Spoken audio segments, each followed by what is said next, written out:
Je suis Mireille Lemboidio, nouvellement affectée comme coordinatrice du programme national de l'hygiène aux frontières, pour appelé le PNHF.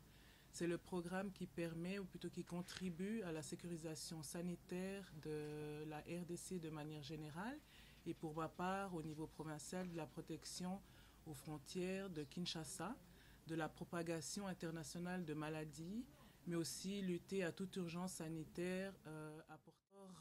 C'est rapidement faire un état des lieux, connaître vraiment la situation réelle du programme au niveau de Kinshasa, mais d'emmener surtout le programme à un niveau supérieur, c'est-à-dire en le modernisant et surtout en faisant sa promotion, car il contribue énormément à la protection de notre population, et puis de manière efficace vraiment d'effectuer des contrôles sanitaires un peu plus rigides, un peu plus efficients, et avoir des données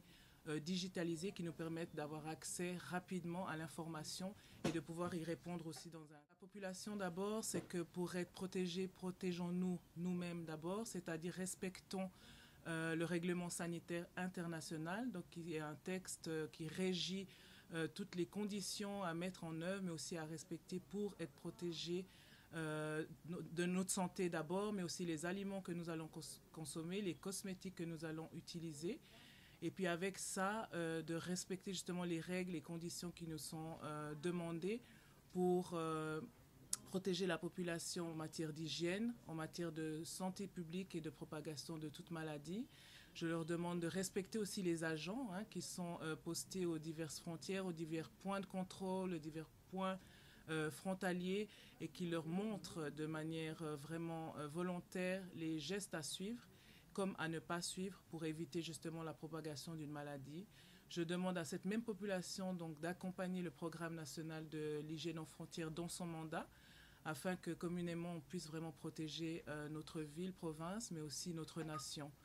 Pour les partenaires, comme ils ont toujours eu à le faire, ils ont eu à nous accompagner dans le déploiement de nos actions, financièrement comme techniquement. Je demande vraiment à ce que cela puisse être renforcé, puisse être optimisé, puisse répondre aux standards et surtout au contexte actuel de notre pays, de notre ville et aux besoins de notre population pour qu'on puisse se protéger et protéger. Musique d'avenir pour Mpox et choléra, c'est déjà des mesures qui sont mises en place actuellement. Donc avec le renforcement de la surveillance pour Mpox, mais aussi pour le choléra avec cette épidémie justement qui est déjà détectée à plusieurs points d'entrée de la République, mais aussi de la province de Kinshasa.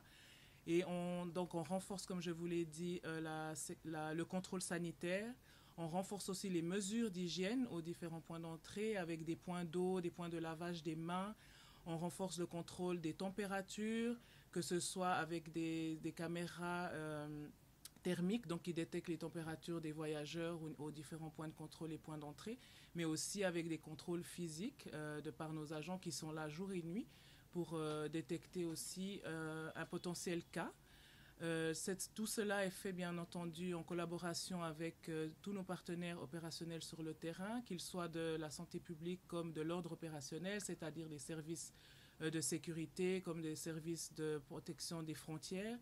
Et avec tous ces éléments mis en place, on a aussi renforcé ce qu'on appelle la communication des risques et l'engagement communautaire, donc c'est-à-dire de mettre en place des moyens de visibilité, mais de communication liés à ces deux épidémies, Mpox et le choléra, et bien entendu sans oublier ce à quoi on a à faire face tous les jours. Et puis l'engagement communautaire, c'est que justement tous les leaders d'opinion, les influenceurs, etc., tous les chefs de quartier, chefs de rue, sont les personnes que l'on associe, aussi les relais communautaires, pardon, que je remercie parce qu'ils font un travail remarquable sur le terrain en prenant vraiment à leur charge diverses actions. Et c'est des personnes relais, justement, qu'on utilise pour diffuser l'information dans les quartiers